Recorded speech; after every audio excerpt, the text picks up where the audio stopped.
Portions of Native Roots Radio may be pre-recorded. It's a good day to be indigenous. Get up, stand up. They are going to become more brutal. Because all the hippies were trying to be Indians anyway.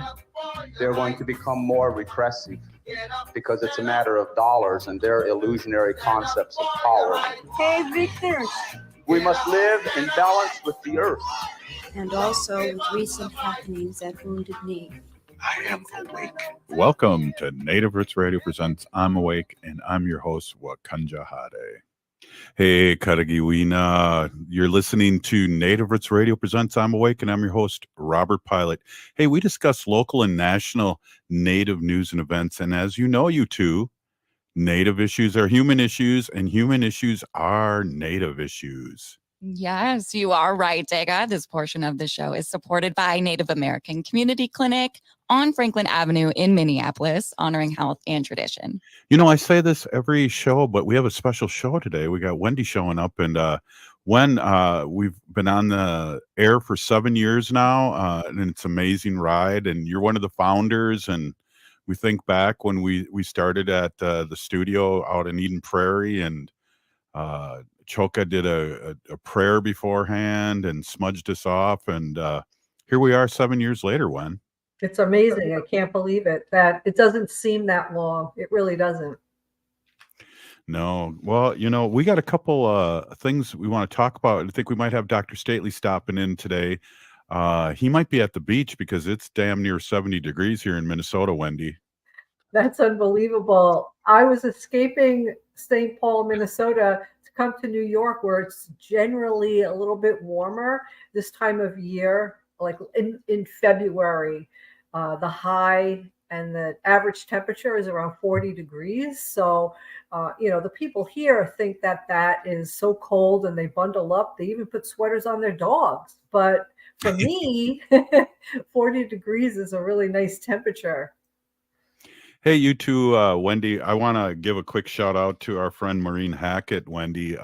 We've known her she was like, Howling for Wolves was like one of our first sponsors here. Mm-hmm. That's right. Happy birthday, Dr. Maureen Hackett. Thank you for everything that you do. And thank you for supporting Native Roots Radio. So, Haley, what sign is the doctor? Oh, yes. Well, her birthday, so that means she's a Pisces, which is my favorite because I'm a Pisces. There you go. Yeah. There you go. Happy birthday. And Haley's birthday's coming up too. And I don't know if you're registered anywhere, but let our audience know so they can hook you up with a with a gift. Yeah, that's a good idea. I should get a little registry going for all of you out there. Well, one of the things I also want to bring up too, we talked a little bit about before the show, is the Ho-Chunk Museum in Wisconsin, building right down the road, not that far away, maybe 2 or 3 buildings away, burned down, and all those artifacts, Winnebago and Ho-Chunk artifacts in the museum were really at risk. In the nation, I have to give a shout out to the Ho-Chunk people. Came in hundreds out there and helped evacuate all the art and all the beading and all the things that are irreplaceable. So I just want to give a quick big shout out to the Ho-Chunk Nation citizens and the people that helped out with that big fire at the museum. Yeah, that was scary. And to see that on social media, I know President John Greendeer was there going live, and just to see it is so scary. I haven't been to the museum in person yet myself. So I was concerned, like, I know it's in that building where they're all connected, different businesses. So It was scary. And, it was really, I was happy to hear that Governor Tony Evers had reached out directly to Ho-Chunk President John Greendeer, as well as the museum. Can't say enough about him. He's really pro-Native and a lot of really good things with Governor Evers. And of course, he sends us a weekly and bi-weekly update here on Native Roots Radio, and really appreciative of that. Wendy, I don't know, we got a few minutes here, and we've kind of talked a little bit in the last few days here on Native Roots Radio about the Alabama IVF deal, and I know like all the politicians know that that's not a good thing, and you even have Trump and Republicans disavowing what they did. Yeah, it's really sad to hear it. I mean, literally, my blood is boiling. We have family members and I have friends who needed to, go through the route of IVF to be able to have children, to be able to become parents. 1 out of 6 couples in the United States right now have problems with infertility. So we really have to be careful about who we put into office, who we're voting for, what policies that they support and don't support. And we need to put people into office who are going to support women and support women's rights. There are people in Alabama right now, couples in Alabama right now, who have frozen embryos and who are going through treatment right now. This treatment, if I know family members who have gone through it, this is emotionally, physically, mentally draining. And now that they can't do anything right now, their treatment is stopped. The problem is also that they can't even move their embryos out of Alabama and bring them to a different state to continue their treatment. It just stopped. Like everything just stopped. And they have to wait to see what the court is finally going to rule on. But why should a court anywhere in the United States or elsewhere rule on whether a family, a couple, could have a child through IVF and with their embryos? A chicken egg is not a chicken. A seed is not a flower. An embryo is not a child. It's really very upsetting. I just want to say this too. If you're out there and you vote Republican and you have children or you have grandchildren through the means of IVF, you are voting against them. And that is my opinion. Well, Wendy, we have Dr. Stately on listening in too, and he can jump in if you'd like. But I feel like, and I know I shouldn't say the word "I feel like" because we got those videos you're sending me on how to talk.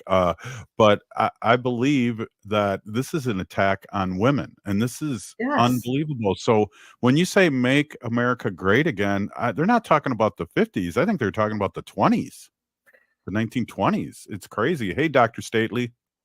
I think it could possibly be the 1800s. Yeah. We're talking Little House on the Prairie type interventions here. Anyway, that was probably a bad analogy, actually, given the fact that we live in Minnesota and we know what they did to Minnesota. So anyway, Right. But yes, hi, hello, yes, it's true. Egg is not a chicken. In fact, we don't know what came first, the chicken or the egg. And, I just had that conversation with my kids the other day. They're like, I was just gonna "Well, which one say, came?" did you hear that on that other station or something? That was profound there. No, no, but I did say, well, I think that probably, I don't know, it could be what do you call it? Considered narcissistic, perhaps, for me to say this comment. But if I were creator, I probably would make the chicken first, because then then it could lay eggs. Yeah. Anyway. That makes sense. Well, Dr. Stately, And then I told him, I said, well, actually, the chicken didn't come first. First there were dinosaurs, and then those evolved into chickens and other birds that we have. So just to be clear, just this craziness that we're talking about, we evolve as human beings, even if they are operating with their 1920s brain. We are in the 2021s or 2020s. Evolve, people, evolve. Exactly. Hey, we're with this is a reunion show with Wendy Pilot and Dr. Stately, Haley, and myself. You're listening to Native Roots Radio presents I'm Awake, and we'll be right back after this short break. Minnesota has the only original wolf population in the continental United States. And 80% of Minnesotans believe the wolf should be protected. Howling for Wolves is asking Minnesotans to respect our true wildlife manager, the wolf. Their survival is critical to our ecosystems, our communities, and even our economy. As highly intelligent animals with strong social bonds, Minnesota wolves deserve to be protected and admired. Learn more at howlingforwolves.org. Let's live and let howl. If the statistics say that 1 in 3 Native women and 1 in 6 Native men have experienced sexual assault in their lifetime, it means our whole community is affected by sexual violence. 1 is too many. Don't stand by, stand up. Don't engage in acts of sexual violence, and shut down the dirty jokes, the gossip, the victim blaming and shaming. As a community, we can change the way we respond. Contact the Minnesota Indian Women's Sexual Assault Coalition to attend a workshop to learn more. Sponsored by the Minnesota Indian Women's Sexual Assault Coalition. Hey, Cudahy to all my friends and relatives in 4 directions. This is Robert Pilot of Native Roots Radio presents I'm Awake. I'm here to ask you for your support. Finding honest Native-centered news is not easy. But with your support, we're able to provide accurate information about Standing Rock, Line 3, treaty violations, and COVID-19 in our Native communities. Please visit Native Roots Radio Network on Patreon and donate if you can. That's Native Roots Radio Network on Patreon. Pinigigi, and thank you for your support. J&S Bean Factory is a Native-owned, community-supported, cozy, artsy coffee shop which offers roasted on-site beans, live music, and baked goods. Relax in the beautiful outside patio. City Pages writes, voted top 10 coffee shops. Tucked into a quiet corner of St. Paul's Highland Park neighborhood, this coffee shop roasts beans on-site from the best coffee-growing countries in the world. Located at 1518 Randolph Avenue, St. Paul. The good stuff. You're listening to Native Roots Radio. This is Spirit from Reservation Dogs. Get up and listen.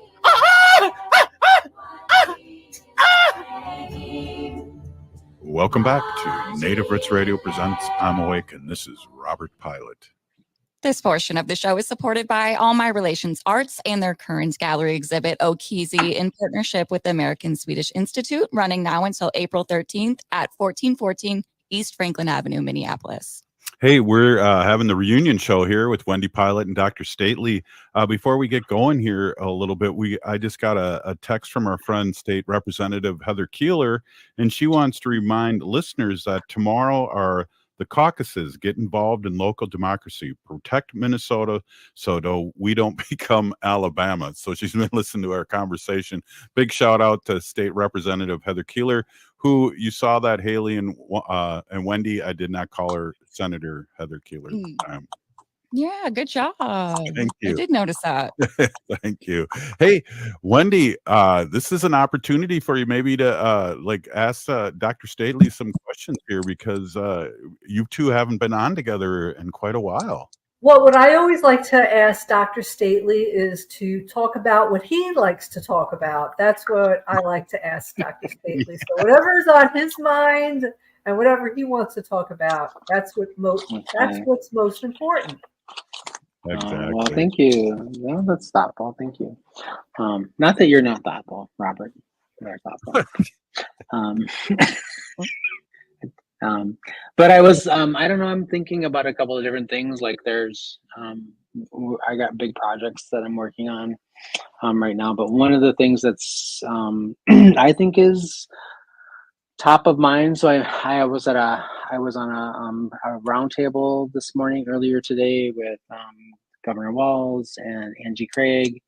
And I was with a group of people from the community. I was sitting to my left was Shakopee Police Chief, talking about the work that they're doing in Shakopee to sort of kind of address the opioid crisis and the overdose crisis. And on my right was a young woman named Hannah, who works with a organization called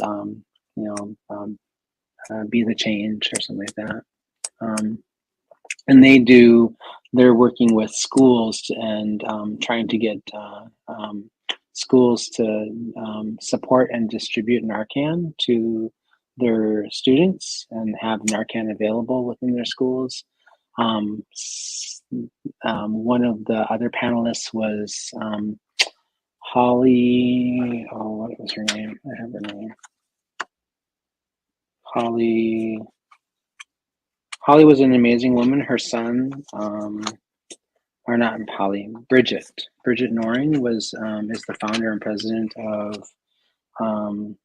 the Devin Noring Foundation. Her son was a 19-year-old senior in high school who died of an overdose in Hastings.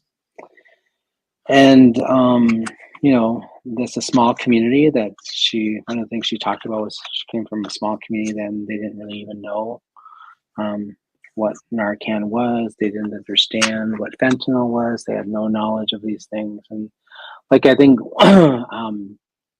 one of the reasons I was on the panel was to talk a little bit about the work that NAC has been doing to address the opioid crisis in our community in South Minneapolis and across the state is, through cultural healing and spiritual care services and doing culturally centered models of services around medication assisted treatment and harm reduction services and street outreach. And it was a really awesome talk, but one of the things that's really disturbing is that, and I just read an article about this a couple weeks ago in the news, and also a research article that shows that the number of overdoses for children under the age of 18 is significantly climbing in the United States. And we surpassed 1 million overdose deaths this year, right? And I think it's over the life of the epidemic. But one of the police chief to my left, he made the comment. He said, we have, he goes, I've been to the Vietnam Memorial, and he goes and saw all those names on the memorial, and he goes, we are at the place in time where we have now lost like the equivalent of 2 Vietnam War victims due to the opiate crisis. And so to be having these conversations about, like, should we have teenagers and kids in school having Narcan, because even though the state passed a law about this, there are still a lot of schools and a lot of other institutions that are reluctant and reticent about allowing children to have Narcan because it's considered to be a medicine or a medication, those kinds of things. And I wanted to make this statement on the panel, and I just got busy talking about the work we're doing, but it dawned on me, like I said, the problem that we're having here is, like, we can't have a conversation, and we need to have the kind of conversation we need to be having at decision-making tables among policymakers and families and in schools and with school districts and principals and those kinds of things, is to recognize a couple of different things. One is, Narcan and naloxone. These are things that prevent us from people from dying from fentanyl and opioid poisoning, right? A lot of times, sometimes, especially if it's a younger person, they don't know that the fentanyl is inside the thing. So it's not intentional that they're taking the drug. Sometimes it's snuck into some other form of something. And I said, I want you to all just think about, because I think, we're all probably in our 40s, 50s, 60s here, the people in the rooms. Not everybody's that age, but certainly a lot of the policymakers, right? And I said, does anybody remember back in the day when you could drive a car without a seatbelt? And you could drive in your car and have your kids in the back seat without a seatbelt, without a car seat, and all these other things. We know that, there's simple practices and things that we can do to save people's lives, right? We know through evidence and a bunch of other things that, something as simple as putting a seatbelt on, putting our kid in the car seat and driving them with a car seat, that this saves lives, right? And just think of the number of lives that were saved from a simple intervention. So comparatively, think of naloxone and Narcan the same way. It's not going to harm somebody to have naloxone. There's nothing that's actually going to harm somebody if they accidentally take Narcan, right? It's an opioid inhibitor or agonist. So to have this policy and this practice and this mindset of like, oh, we shouldn't give Narcan to children. It could be harmful. Well, there's nothing they can actually do to somebody else, another human being, even if it was accidental. And so many children live with parents who are other adults around them who are and older siblings who are using opioids either accidentally or purposefully. And it's like we are not going to work our way out of this condition and this situation if we are not prioritizing saving people's lives. Like, you cannot get anybody to recover if they're dead. You don't have an opportunity to help somebody, get back on a path of like well-being and recovery if they're deceased. It's tremendous loss of life. And here we are 20 years into this epidemic, and it is just gutting the 19 to 34-year-old sort of group of individuals. Like, we are just seeing these holes in our communities where parents and are not able to raise their children because they're orphaning them, right? Grandparents are raising them, other people are raising them. So it's like in this discussion, I said, like, if you care about children, like, give them the tools that they need to do to sort of kind of manage a world that the world they live in now. Like, you might not have contended with this when you were a child, but the world as we know it today is so incredibly different than the one I grew up in, the one that you grew up in. And it's not right for us to not allowing children to have access to life-saving opportunities for their peers, for themselves, for their family members, and the people they love. And it's not harmful at all. It's actually the best. It's an act of love to give that to them. Yeah, I totally agree, and especially Minnesota becoming legal in marijuana just in a nick of time, because fentanyl's been put marijuana in now, or fentanyl's been in marijuana lately. So people can. Did you mean to say right in the nicotine of time? I thought I heard you say nicotine of time. Is that a pun? What? Dun-dun. I get it. Cool. Well, no, and I agree, and that's so important. And when you were talking about that, I was thinking of when I was young, and it's like we had a lot of stuff that our parents didn't agree with. And I mean, I'm sure the kids nowadays do too. Why not have something that can help and save somebody?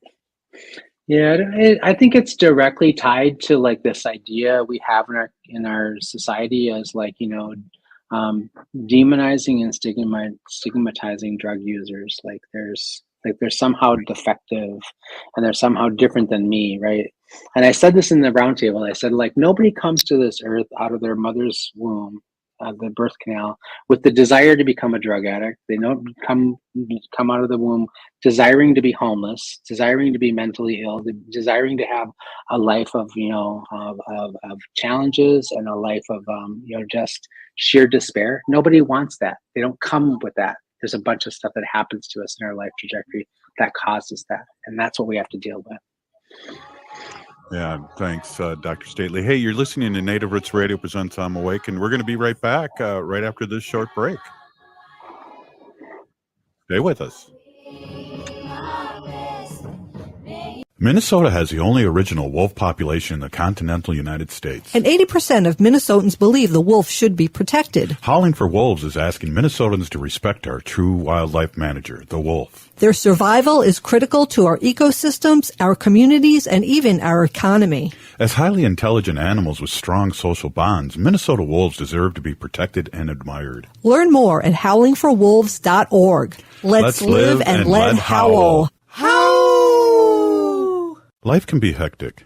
Sometimes the pressure can feel like too much, and the emotions can be overwhelming. Hennepin County's COPE Mobile Crisis Response is here to listen and help you find a way through whatever is going on in your life. Call 612-596-1223 for no-cost crisis support anytime, anywhere in Hennepin County. That number is 612-596-1223.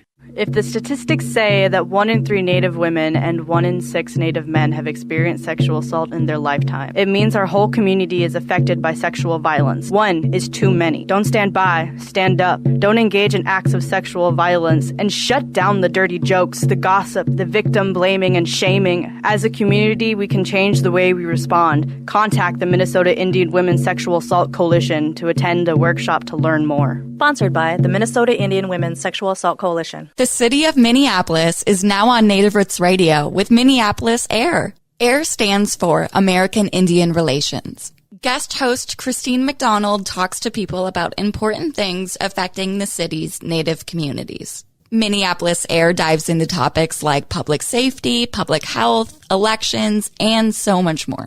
Tune in to Minneapolis AIR on Native Roots Radio from 5 to 6 p.m. on the second Wednesday of every month, right here on AM 950. Hey, Cudahy to all my friends and relatives in 4 directions. This is Robert Pilot of Native Roots Radio presents I'm Awake. I'm here to ask you for your support. Finding honest Native-centered news is not easy. But with your support, we're able to provide accurate information about Standing Rock, Line 3, treaty violations, and COVID-19 in our Native communities. Please visit Native Roots Radio Network on Patreon and donate if you can. That's Native Roots Radio Network on Patreon. Pinigigi, and thank you for your support.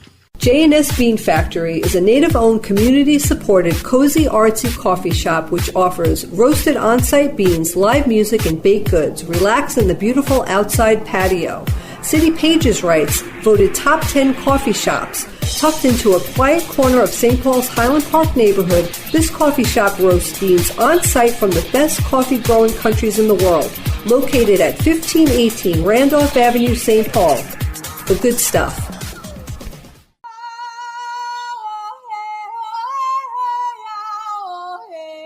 This is Leonard Peltier. I am in Coleman 1, U.S. Penitentiary, and I'm listening to Native Roots Radio. And we're back to Native Roots Radio presents I'm Awake, and this is Robert Pilot. This portion of the show is supported by the Minnesota Indian Women's Sexual Assault Coalition. Just a quick shout out to Leonard Peltier, the longest political prisoner in the United States history.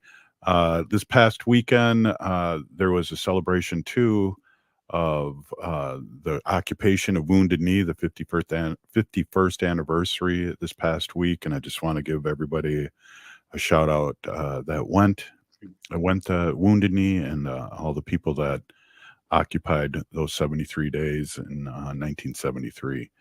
Hey, we're here with Dr. Stately and Wendy Pilot and Haley Cherry. We're kind of talking, kind of roundtabling it right now. And I just have to say this, Wendy, I always say in honor of Wendy, I always say, what would you like to talk about? So that's in honor of Wendy being on in here. Dr. Stately, what else would you like to talk about?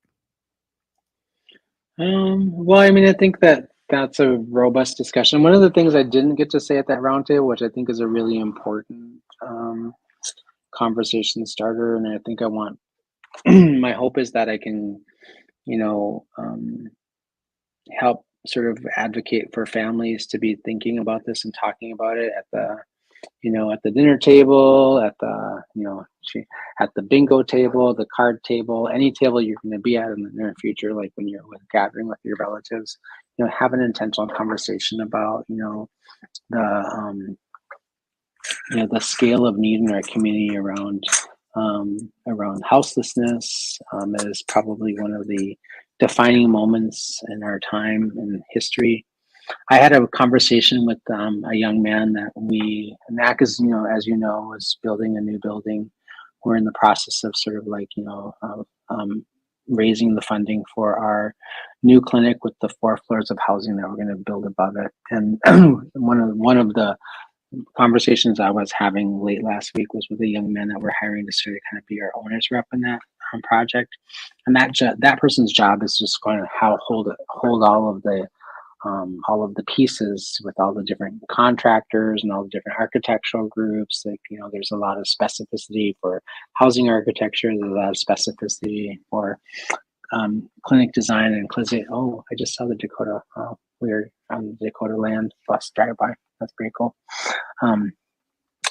Down Franklin Avenue. And one of the things that I was talking about that, and he's a non-Indigenous man, so he was asking me questions about South Minneapolis and about the corridor and about give me a little bit more context about the houselessness issue here in South Minneapolis with Native people. And I said, well. And he told the story about how he had been working with a tribe in Montana, and early in his career, and he had gone there to help them with a project, and they were looking at building some stuff nestled into the mountains of the outside of Browning.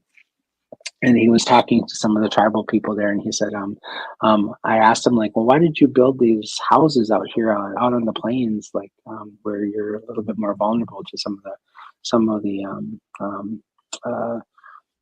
elements and stuff like that? He goes, and your housing is going to really be challenged. And so he goes, what? And he said that an elder turned to him and said, do you think we picked this land to live on? Right.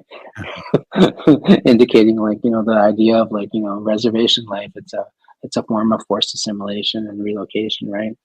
And so I reminded him of his earlier statement. I said, well, do you think the Native people chose South Minneapolis to live in the 50s when we were incentivized by relocation, failed federal assimilation policy, right, to relocate us to the urban area, leave our communities, leave our families, leave our social support system back home, go to a new place, a shiny city that promised jobs and education and economic stability and new homes and this amazing life. And of course, when we got here, we got none of that, right? And I said, we ended up here in South Minneapolis, which is an area that was originally settled by the Norwegian people who immigrated here early, right, and settled some of this area. And it was no longer desirable. And this is how we and a lot of the Black and other people ended up in this area. And then they put a highway, then a couple of highways and a couple of freeways through our community, and created all kinds of challenges for us. So we ended up in this situation, not by our own choice, and certainly by the design, either intentional or unintentional and unthinking design of people who made decisions at the policy level to sort of think of us as throwaway community, like you can do whatever you want to those people there. And so I think it's important that you understand that historical context, that arc. I said, but here's the other thing I want you not to lose sight of. Like, the cultural corridor is a representation of our strength and our resilience as Indigenous people. Yes, we had all these things happen to us, but anything and everything that's pretty much been significantly large and meaningful in Minnesota or across the United States, Indian education, Indian Child Welfare Act, American Indian Movement, all those things, they started here because the people got tired and they rose up. And look what we created. We created this amazing cultural corridor with tremendous rich history and a history of community engagement and community organizing and activism that has built 26 to 30 organizations across the Twin Cities that serve our community. No other city in the United States has that, that record, has that infrastructure. That's who we are, and that's who we will rise up. We will come out of this, and we will rise up, and we will rebuild our community, and we will rebuild our city. And guess what? When we do that, the city will benefit. All of the other people around us, they'll benefit from it as well. So absolutely, when we do better, we all do better. Everybody, everybody does better. Great words, Dr. Staley, and great work that you're doing on the corridor too, the Native corridor. We love going there. We love going to the art, see art, go to the coffee shop, and see our relations gallery. And it's getting warm out. Pretty soon, the Four Sisters Market's going to open up. I'm going to see you every single Thursday. You're going to be there. I know it. That's right. That's right. And then, tomorrow it's supposed to snow, but today was a glorious day. Yeah. Well, it's kind of like that weird in between. I say there's like Minnesota now has 5 seasons, maybe 3, kind of depending on your perspective. But you got your fall, you got your winter, you got your in between winter and summer or spring, and then you got your spring, and then you got like 2 weeks of spring, and then you got 9 months of summer, or maybe the other way around. I don't know. Anyway, the point is that there's a 5th season there. It's called the in between season. Well, normally we don't have the 9 months of summer, but we're kind of looking at that this way. It's usually This year it feels like 9 months of summer. It's like we had 2 weeks of winter. Good thing Wendy has this bee garden out in front, or I'd have to be cutting the grass again here soon, right, Wen? Yeah. That's right. I'm just a little worried about all our little bugs and pollinators. I don't want them to wake up right now because there's no food for them. There's no flowers for them. There's nothing for them, and they'll die. So, and then I get worried, like people are going to get antsy and they want to clean up their yard, and then they get the leaf blowers out and blow away all the little creatures that are still underneath the leaves trying to survive. So just hold off on it. Yeah. I see some trees. You know what I just heard? I heard you give me permission to not do a damn thing in my yard for several weeks. No what I'm intending to do. No mow May. Don't do anything until June 1st. Nice. Yeah. Or the weather and I'm the with you. are consistently over 50 degrees for at least 2 weeks. You could do that. I'm with you. I'm gonna sit on my couch until June 1st, watching Netflix and eating bonbons. And if anybody ever criticizes me, I'm gonna say, "Well, Wendy Pilot said I should not do anything." That's right. It was on the radio. It was, It was on the radio. These are facts. That's right. Yeah. Exactly. Well, I know. I appreciate no mow summer. That's one thing off my chores, but Right. it is the resilience of our people and our allies that have helped us through these things, because like when you talk about the government changing and looking into this, we need our allies too to understand what's going on, and we appreciate absolutely them. do. I was having this conversation with some young person. I won't say their name because they're entitled to some anonymity. But if they're listening, but if they're listening, they know who they are.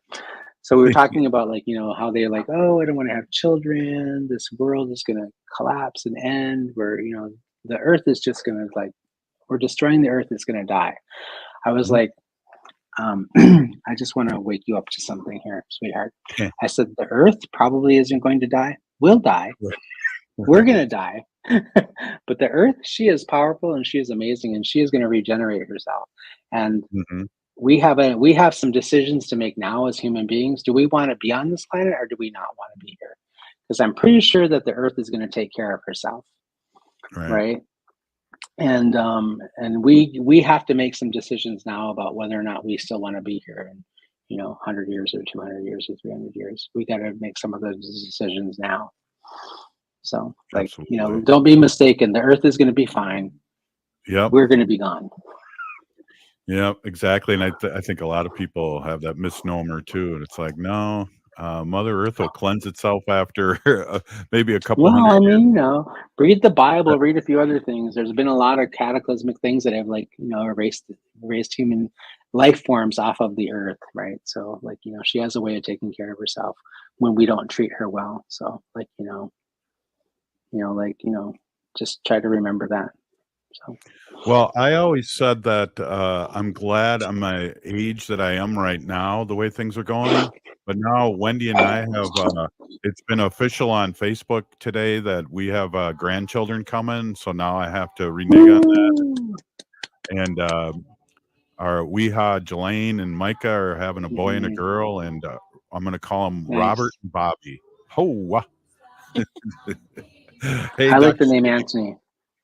Yeah. Hey, Dr. Stately, thanks for coming on, and we'll see you soon. Right on. Hey, this is Native Roots Radio presents I'm Awake. Up next, Wendy with their Sacred Animal section. We'll be right back.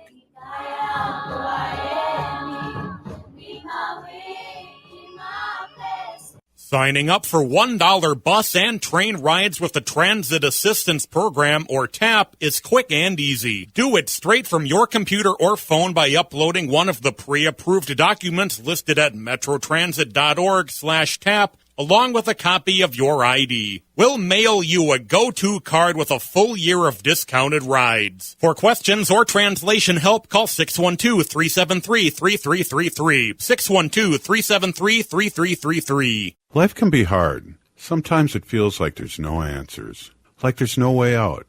Hennepin County's COPE Mobile Crisis Response is here to listen and help you find a way through whatever is going on in your life. Call 612-596-1223 for no-cost crisis support anytime, anywhere in Hennepin County. That number is 612-596-1223. All My Relations Arts presents Okizi. Okizi means to heal, and the exhibition highlights the healing power of cultural revitalization for Native communities. Okizi showcases prints, mixed media, textiles, beadwork, digital collage, and glass sculptures by Native American and Sami artists. It explores Indigenous communities' active healing efforts through language revitalization, land back movements, and embracing traditional knowledge. Visit All My Relations Arts to experience Okizi through April 13th. More information at allmyrelationsarts.org. The city of Minneapolis is now on Native Roots Radio with Minneapolis AIR. AIR stands for American Indian Relations. Guest host Christine McDonald talks to people about important things affecting the city's Native communities. Minneapolis AIR dives into topics like public safety, public health, elections, and so much more. Tune in to Minneapolis AIR on Native Roots Radio from 5 to 6 p.m. on the second Wednesday of every month, right here on AM 950. Anine, I'm Lieutenant Governor Peggy Flanagan, and you are listening to Native Roots Radio. Welcome back to Native Roots Radio presents I'm Awake, and this is Robert Pilot. This portion of the show is supported by Howling for Wolves, protecting wolves for future generations.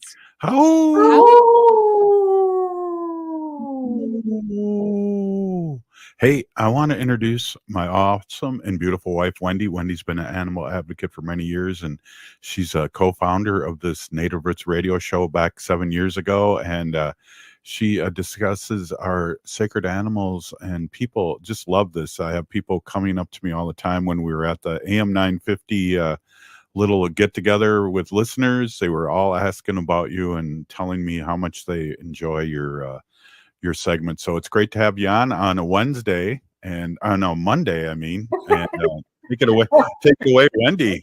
I don't know what day it is, right? Yeah, it doesn't matter what day, because you know what? Sometimes we re-air our segments, so it could be Friday for all we know, right? Hey, everybody, my name is Kanaji Hihani. That means cares for them. I was given that name by my Dega Curtis. Curtis goes by Mashke Hanajingo, which means walks on white clouds. I'm a humane policy volunteer leader for the Humane Society of the United States, and I work on animal issues at the local and state level. It's always my pleasure to do that. I am in New York, and I've been here for a little while, but I wanted to, in the news here in New York, people have been talking about a bird named Flaco. Now, Flaco is a Eurasian eagle owl who escaped from New York City Central Park last year. And Flaco, somebody vandalized his cage and made a big hole in the netting where he was in. And Flaco got out. And for the past year, he's lived in Central Park. Now, this Eurasian eagle owl had brought people from all over to come to find him and see him and get their binoculars out and look at him in Central Park. Birders, people who like birds, all came around to see this beautiful bird. And the people at the zoo are really worried about him because they didn't know whether he could survive or not, because he's been kept in captivity for his whole life. So we'll talk about zoos a different day. All I want to say about zoos is, you know what? When I was a kid, I loved zoos because I loved animals. But as an adult, I hate zoos because I love animals. And that's all I'm going to say about that right now. getting back to Flaco, so the zoo decided that it would really be more dangerous for Flaco and people if they try to engage and try to capture him to bring him back to the zoo. So they were just like, well, let's see what happens. We'll keep our fingers crossed and let Flaco live in New York City Central Park. And Flaco did. Flaco had a great life for a year. I'm sure he had lots of trials and tribulations. And hopefully he helped the rat and mice population, right? And that's how he could have survived. But what I want to bring up here is that they found, unfortunately, they found Flaco dead. And they didn't know really what happened. Like they were like, oh my God, how did this beautiful Eurasian owl eagle die? So they were worried about rodenticides because there's a lot of pesticides and rodenticides trying to get rid of the mice and rat population in New York City. So they thought maybe he got a mouse or a rat that was already poisoned with rodenticides. But after an autopsy, they discovered that Flaco flew into glass into the building, and that's how Flaco passed away. So, of course, this brings up like a lot of controversy about what to do. What should we do in New York City? What should we do around the world to help protect these birds? I have a couple of statistics here. Let me just find here. So Flaco is among the estimated 1 billion birds that will die this year in the United States after striking buildings. That's a lot of birds. 1 billion birds is a lot of birds. Building strikes are one of the main causes of death for birds. I didn't know that either. Wow. Yeah, I thought it was maybe cats. People let their cats out. And that is a high number too. I don't have the number in front of me, but it is. One of the easiest threats to solve, according to Christine Shepard, director of the Glass Collisions Program at the American Bird Conservatory, is to fix the glass on the windows. There's been a lot of windows, and since 2019, New York City put a law in that any new building put up has to have specially treated windows to prevent these bird strikes. So I'm really happy about that. But we all know New York City is an older city, and most cities in the United States were built before 2019. But a lot of buildings have put these, panes up on the window, like just sheer, clear. I don't know what it is, if it's plastic or what it's made out of, but it has like a pattern on it so that the birds don't mistaken the glass for a reflection that they see. That's what happens, or what they see inside the building. It was really interesting reading this article because it really told me that it's not the really big high rises that are the problem. It's the low rise buildings that the birds fly into. And it's really during their migratory period. And a lot of the bird strikes also happen at night. So a lot of cities, a study published in the Wilson Journal of Ornithology concluded that between 621 million and 1.7 billion birds die in the United States each year because of building strikes. New York City's Audubon scientists estimate that about 250,000 birds die in the city each year after such collisions. The problem is most acute during the spring and fall migratory air times, and mainly affects small migratory songbirds. And then it said what kind of buildings are the most dangerous, and it is the shorter buildings, which I was surprised to hear about. Windows that are less than 100 feet from the ground are most likely to reflect vegetation and to give birds the impression of flying towards a tree or open sky. So that's why, yeah, birds don't see glass. Jessica Wilson, executive director of New York City's Audubon, said, what they see is what's on the other side or what's reflected. So Flako was nearly 14 years old and had lived most of his life at the Central Park Zoo. He had roamed free since last February after someone cut an open of the mesh on his enclosure, and it was an act of vandalism, and they never found out who did that. Yeah, it's kind of a little bit of a sad story here, but it also is bringing awareness about what needs to be done with the buildings and how people can, you know, if you live in a migratory area where there's lots of songbirds, I've never seen, like at our house in St. Paul, I've never seen any dead birds around our house, so that I would not suspect that a bird would fly into any of our windows. But if I did find dead birds around our house and suspected that that could be the cause, I would definitely put up those sheets on my windows so that there would be, the birds wouldn't be able to see that reflection of the trees and think that they were flying into trees. But rest in peace, Flako. I'm glad that you had a year of freedom, and now you are really free to fly wherever you'd like. Wow, good call, Wendy. Really, thank you so much, Peeny Gigi, Wendy, and Peeny Gigi for being on the show all that night, just like old times. Hey, we're still here. We are the 7th generation. Free Leonard Peltier. Peltier. Now. Right on.